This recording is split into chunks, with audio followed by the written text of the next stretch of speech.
There are types of vlogging. First, content creation.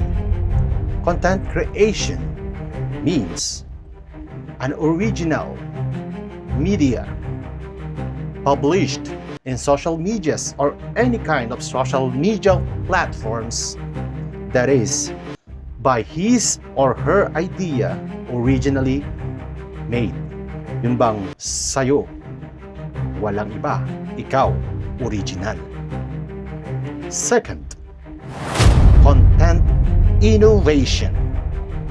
Content innovation means the original content created is added or manipulated, dinagdagan, inedit, ginawan ng iba na paraan mula sa original na pagkakagawa ng content, which the original content is not repeated or imitated.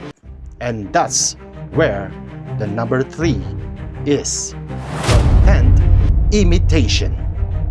Content imitation means that you imitate all of the idea from the original content creation, and it is not your original idea, purely made imitation.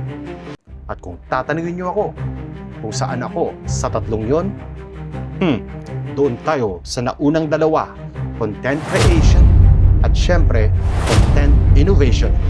Pero dahil para rin malaman nyo na malapit sa katotohanan, minsan gumagawa rin tayo ng content imitation.